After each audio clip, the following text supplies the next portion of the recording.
And goddamn, gonna pull the trigger in the land of the free. This land belongs to me. I'ma make you dance, fueling up and moving free. Yeah, my triple great granddaddy got this land for free. Pass it down to me, now I'm spraying DDT. I'm a monoculture, I gotta fertilize my dirt. Hey everyone, and welcome back to our Star Spangled Marathon, the series where we cover all of the Captain America movies leading up to Captain America Brave New World. And today, I'm joined by Donovan, back at it again. And we're going to be talking about Captain America the Winter Soldier. Okay, just going to say this real quick, and I think we might be in agreement. This is my favorite MCU film of all time, and also one of my favorite movies of all time. That is a very good statement. Do you agree with me? I don't know how you think about this film, but I'm just laying it out right now. I'm going to be honest. I don't think I can tell you which MCU movie is my favorite because I don't know which one's my favorite. But Okay. yeah, this is definitely one of the best MCU movies out there. Like high quality, good action, good plot, good music. Oh yeah. I think. Yeah, I didn't listen to the soundtrack. I listened to the soundtrack. I'm just gonna say this. I love that they took Captain America, this really goofy character that in the first film was this really pulpy World War II era hero, and they just make him a spy in like a political thriller. I think that's awesome. That was quite a journey for him, considering his experience with being a spy is like none. He can't even lie properly. Yeah, no, that's exactly. That's a big part of the film is that he is a very truthful character. At most, spy is a big word. He's more of just like a special operative. Yeah. As hired guns go, he's a really good gun. Yeah. But no, like, I love that they're just like, what if we took this character who literally wears the stars and stripes and put him in a political thriller and make him a commentary on modern politics? Yeah. And the thing that really surprised me, the politics in this still hold up. Yeah, they do.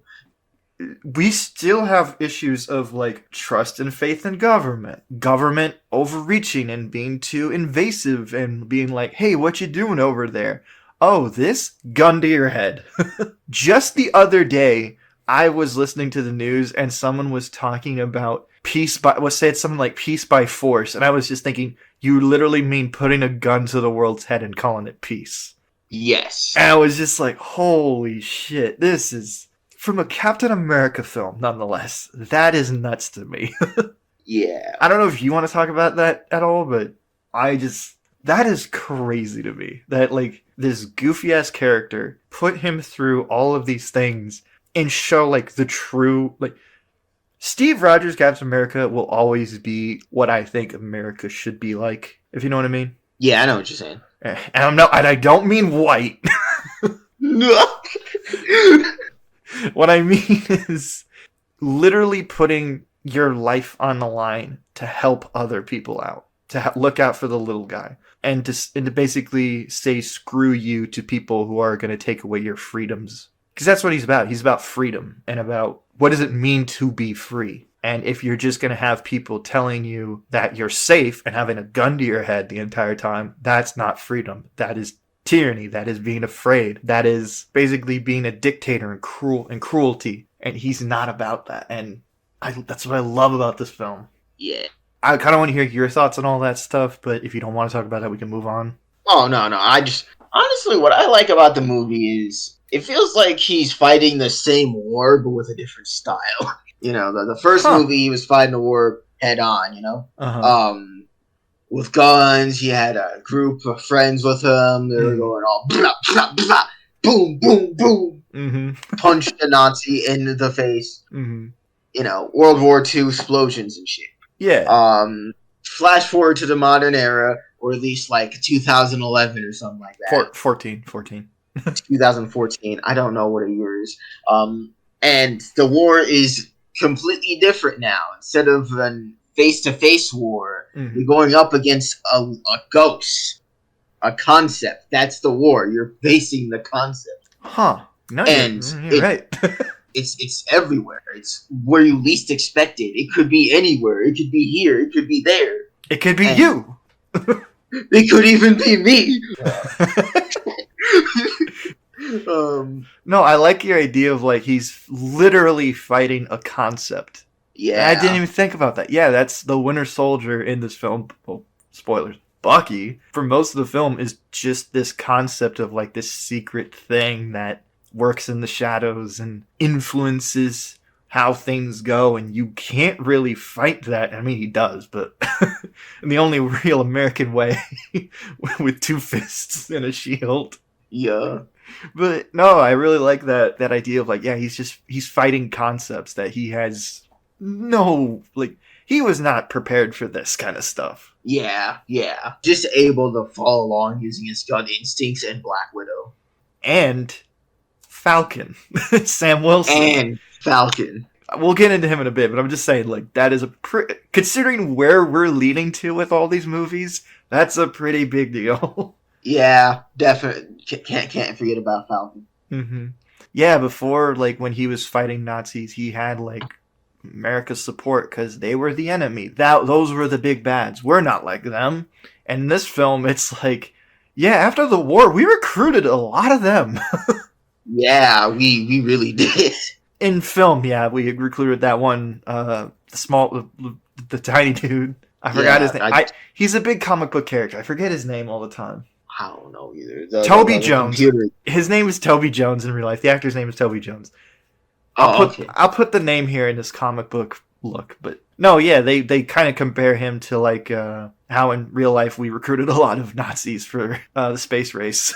Yeah. And I like that Captain America is just like, I've been working for Nazis this entire time. And yeah, he would be pissed. He would be pissed. I mean, I'm pretty sure everyone who found out was kind of like, oh shit. I remember Black Widow was like, I thought I got away from them, but they were right under my nose the entire time. I can't believe it. She was just pulling off missions for Hydra this entire time. And also Nick Fury. And by the way, this movie has some of my favorite Nick Fury stuff out of everything we've seen him in. Yeah, this movie alone has the best of Nick Fury. The scene where he's in the car or the SUV and the cops like look at him and he's just like, "You want to see my license? Do you want to see my papers?" And again, I saw this when I was like 13. I didn't get that joke at all. But now, being like 23 and I'm like, oh, that's what they were commenting on. Yeah. Well, they do make a point in the film to be like, there are no real police here. These are, what do you know? Nazis infiltrating the police. Huh. You know, it would be kind of strange if, let's say, Hydra infiltrated the police. That'd be a little suspicious, right? Too far-fetched, not realistic at all. What are you talking about? I don't see nothing wrong at all. That scene where he has like the freaking minigun grenade launcher thing in his car and he's just gunning them all down. That scene is awesome. And the chase along the streets of Washington, D.C., that's awesome. Yeah, it reminds you why he's the director of S.H.I.E.L.D. Yeah, it also makes me really pissed that Secret Invasion was dog shit as it is. Yeah, that too. Like, what the hell, bro? Yeah, like, come on, man. Like, this scene proved why this should have worked. I love that Nick, throughout this entire film, like, to the beginning, you're kind of like, I don't trust this guy. Like, at the beginning when, like, he sends Captain America on this mission to take out Batroc the Leaper, which is the guy he fights at the beginning of the film, which is was a very obscure D-list Captain America villain. He was a Frenchman who could jump and fight people. Yeah. He's a jumper. Yeah, he's just really good at leaping. Super Mario. Yeah. And they were like, yeah, we're going to get an MMA fighter to portray him in real life. You know what? That's the move. That's pretty badass. But yeah, with him, he's on this mission, like, okay, rescue the hostages. Plain and simple, no problem. And then while they're rescuing the hostages, he's like, where the hell's Black Widow? And she's just doing her own thing, getting data. And he's just like, what? I can't lead everybody if they all have their own fucking missions going on. Exactly. I mean, he ain't even wrong, though.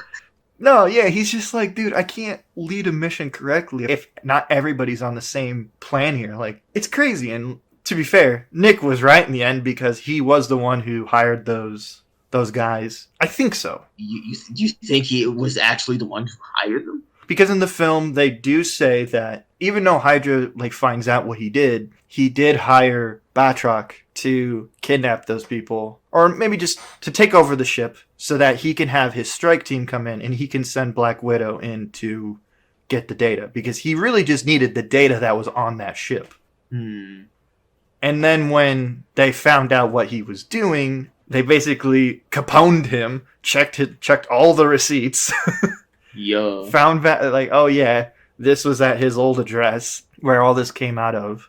I think the idea is he was like, all right, I'm going to send Batroc the Leaper, this B grade or D grade villain, and give him a word on this one ship, capture the ship, and then I'm going to send in Captain Frickin' America because he knows okay, if I send him in, everything's going to go well. Yeah. And then he'll get the data and he'll find out what's actually going on. And then when Hydra found out, they sent the police after him. Now, I could be definitely wrong, but I was paying attention this time watching this film. I was like, oh, I didn't realize that he was behind all of it this entire time.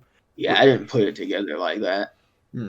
I mean, just goes to show, even in the film, they say, yeah, the good guys here will use really bad means to get what they want. Yeah, that's just kind of how spies do, though. That's just government in general. Yeah, that really is the government in general. Yeah. Hey guys, we need to do something. How do we do it? How about in the most malicious way possible? Heck yeah. Is there oil involved? Let's go. Oil? Let's do this. $7 billion. Falcon's in this. Oh yeah, Falcon is in this. Sam Wilson, his first appearance in this franchise, this whole MCU franchise. And man, the on your left bit at the beginning is such a great way to get me to endeared to both these characters being friends. Yeah. Normal race 1 second, you don't even blink. You see him run past you. He's on your left. You're like, how are you that fast? How are you that fast? It's just not fair. Exactly. No way a normal person can be that fast. I don't know. I love the Captain America or something. Yeah. I think we should also point out, this film does take place after the Avengers, so he has had a little bit of time to adjust to not the real world, the modern world. But I really like the idea that, every character in the film, or in the franchise up to that point, was so oh my god, it's Captain America, it's this guy, this guy, this guy.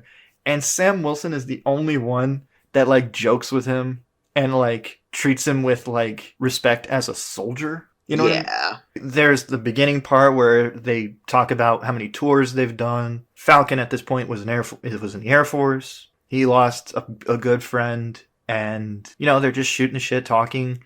He's trying to catch Steve up on black culture, which I found really funny. Yeah. Because if you look at the list of songs or the list of things that he's trying to catch up on, I think it was Marvin Gaye Trouble Man was the only thing on there. I'm like, huh.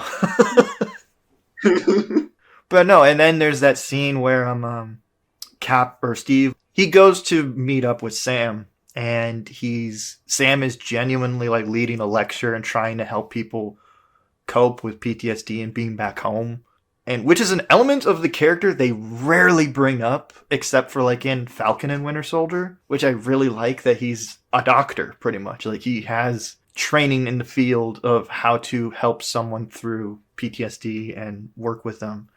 At least trying to get back into the real world, or at least the normal world outside of war. And one thing that's really sad about Steve in this film is he doesn't have anybody. Outside of being Captain America, there's really no Steve Rogers. Yeah. Honestly, I don't have anything to add about that. You're just right. One of the more heartbreaking things in the film is you get to see old Peggy. Yeah.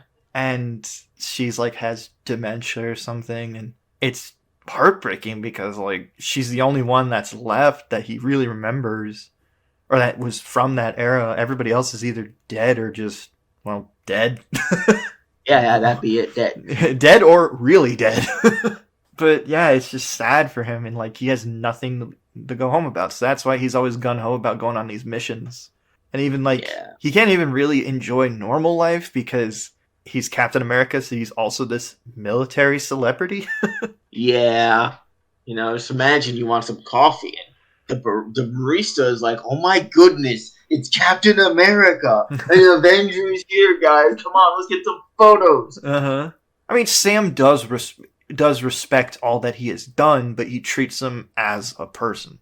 Even Black Widow in this film, which, by the way, like, best Black Widow stuff is in this film. Oh yeah, definitely best Black Widow ever. She even treats him more as a partner at the beginning, more not like a romantic partner or anything, more like just as like not a partner, a comrade. Like they're both Avengers, they're both Shield agents. They have like more of a fun co-worker vibe. Like they'll shoot the shit with each other. But it's not really until like halfway through the film that they really start to kind of like become friends. Yeah.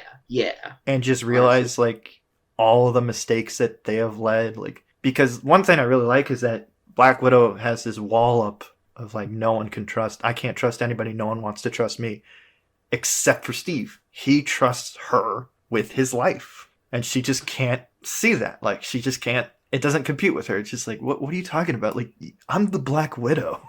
Yeah, I honestly, I'm gonna talk about Black Widow now. Well, you were talking about Black Widow, but now I'm talking about Black. Yeah, pop off. Honestly, her interactions with Steve are pretty good in this movie, and I really don't remember a lot of her interactions with any other characters in any other movies. I mean, they tried to make something with her and Hulk or Bruce Banner, and that was a choice. that failed as soon as it started. Like her relationship with like Hawkeye is more they're like a brother sister duo. Yeah. And that like they talk shit to each other. They beat the shit out of each other a lot throughout most of these movies. Yeah. And I mean her relationship with like Nick Fury is just like, that's my boss. But I feel like her relationship with Steve is the first time where she actually gets a genuine friend. Yeah, it's friendship. Mm-hmm. And it's not like one friend zone the other. It genuinely feels like these two have trust in each other that if anything happens, they will have each other's back. That's exactly how it goes. Mm-hmm. No, yeah, this movie is the purest example of being the best bros with someone. Oh, yeah. I mean, you got fucking Steve and Natasha, you got Steve and Sam, and then, I mean, fuck it, it's the title character, Steve and Bucky. Yeah. And I love this film also because this came out when I was in like 7th grade, I want to say. And TLDR, I was bullied for most of my childhood for being a nerd, for being a comic book fan. So anytime I mentioned this stuff, everybody would make fun of me. But this was the first film that I saw girls in my 7th grade class actually come up to me and ask me, "Hey Max, like, do you know what happens to Bucky?" Do you know how uplifting that made me feel? that must have been your year. I mean, none of those years were my year, but okay, yeah, you're right. For a brief moment, all of that bullying felt not validated, but at least like all the pain and all of the like me standing by the fact that I love this character, love these characters, felt validated in that one moment. I mean, even in the theater I saw this with, some people gasped when Bucky's mask came off. Oh, yeah. That was a plot twist of like the year. Well, I mean, if you read the comics, which this film is sort of based off the comic, this is its own story. Yeah. This is Captain America the Winter Soldier in name only. There's elements, but not all of them are the same. But them getting the Winter Soldier right with Bucky and showing how, as you said earlier, he's now just a ghost, a concept. There's not much to him. Yeah. Like, he's just a gun. He is what S.H.I.E.L.D. wants Captain America to be. Oh, goodness. But, like, you're right, though.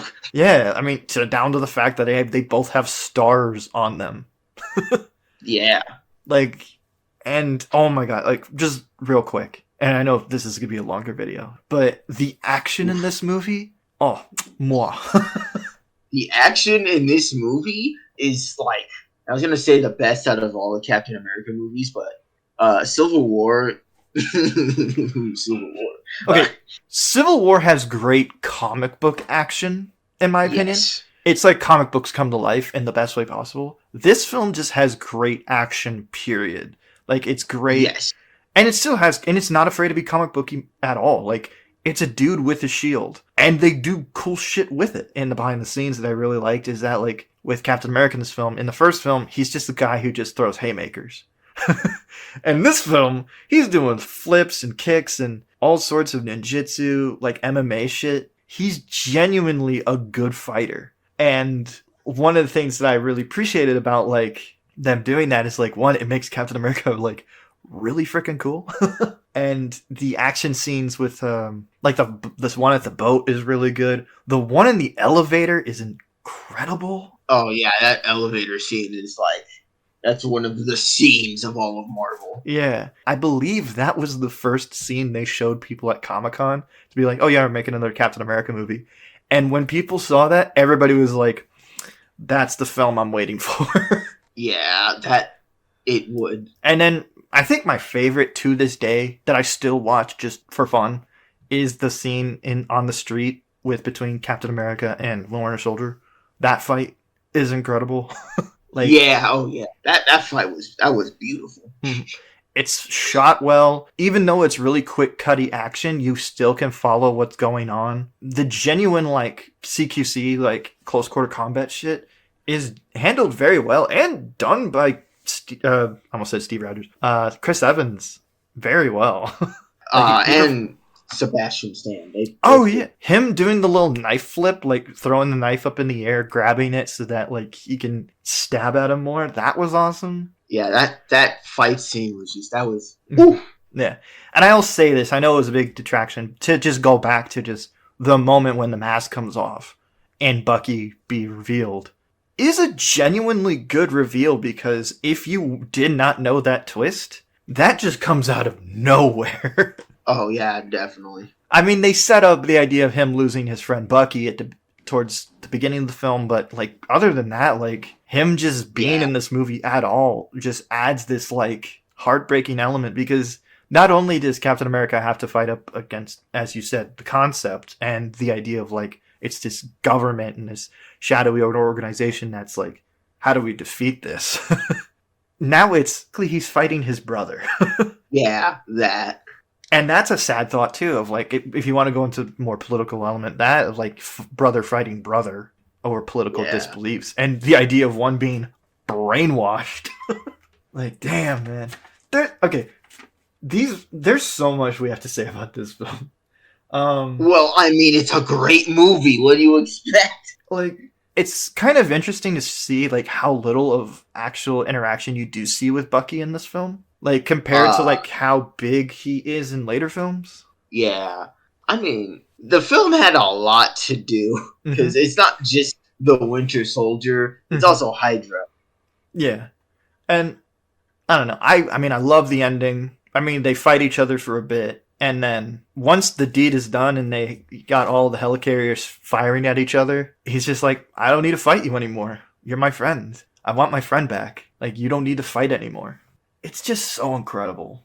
And I'll just say, the finale of this film, where the whole point is to just have 3 helicarriers fire at each other until they're all destroyed, peak cinema. I don't care. I don't give a shit. Yeah. Peak cinema. Yeah, that's just something. I remember seeing that as a kid and being like, that's their plan. Their plan is to literally just fire at each other until it's just nothing but rock and ash. Hell yes. Let's talk about the main villain. Oh, Robert Redford as Pierce? Yes. I like his execution. He comes across as a politician, you know?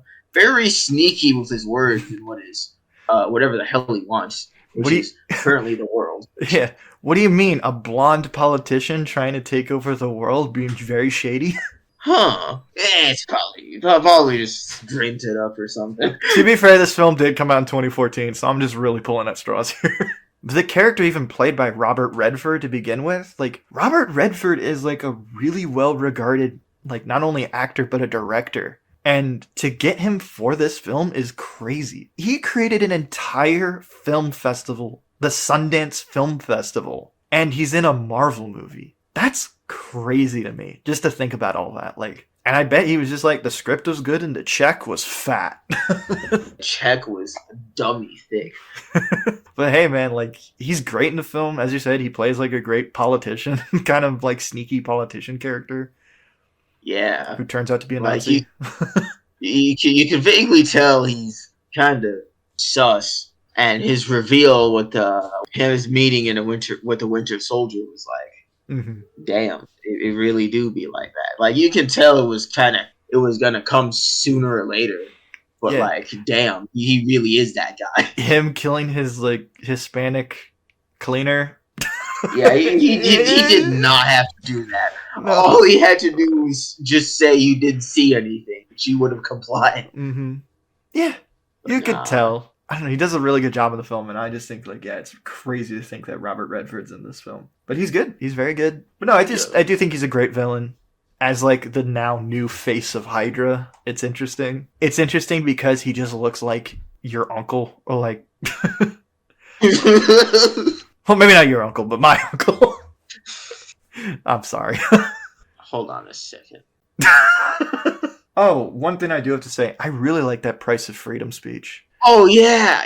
That was a good speech. I really like that speech because there's a weird thing about killing in the MCU where it's like certain characters have a no-kill rule, and then there's characters like Captain America who's just like, well, if a motherfucker gets in my way. Yeah, it's like, well, I mean, if he's asking for war, I got a gun. Yeah, I've got the shield. I also have a gun. Funnily enough, he doesn't even use a gun in this movie. Not in this film. He does in the first film and in Avengers. But no, like he what I like is that he at least gives everybody an out. He's just like, look, I'm telling you all, I'm giving you the truth. We are being run by Hydra. They put a hit out on Nick Fury. They did this. They did that. And then he's just like, this oversight thing, all a Hydra move. Now, if you want to do that, we know where you stand. But if you truly believe in what you believe, I'm giving you the out right now. And I know that's not what he says. I'm just going to put the quote here. Honestly. I love the speech. It's a great speech. And I love the joke at the end of like, did you write that down or did you just come up with that? I'm pretty sure he did it on the spot. Oh, he definitely did it on the spot. Heroes, we need to be American. So either you're American or you're American. And we do not stand those who are not American. Oh, okay, hold on. Oh yeah, that came off the wrong way. No, yeah, honestly, that's really all I gotta talk about this film. It's so good. But I did want to say, in this movie, there's two soldier boys. One that will tell you, and one that will show you. Jesus Christ. One will tell you he can do it all day. One will show you what that arm do. And he will show you again. That was our review of Captain America: The Winter Soldier. Probably the best MCU film ever, and still one of my favorite films of all time. Donovan, is there anything you want to say before we wrap this up? Yeah. Soldier Boy told him. Okay. And if you like that joke, hit that like button. You better have liked that joke. And if you want to hear more jokes like that, and our review for Captain America Brave New World when that comes out, and our review for Captain America Civil War, which is going to be the next review in our series of Star Spangled Spectacular, hit that subscribe button. Share this video. This is probably going to be a little bit on the longer side, but I still enjoyed recording this nonetheless. And I hope you all have a good day. Bye. Skirt, skirt.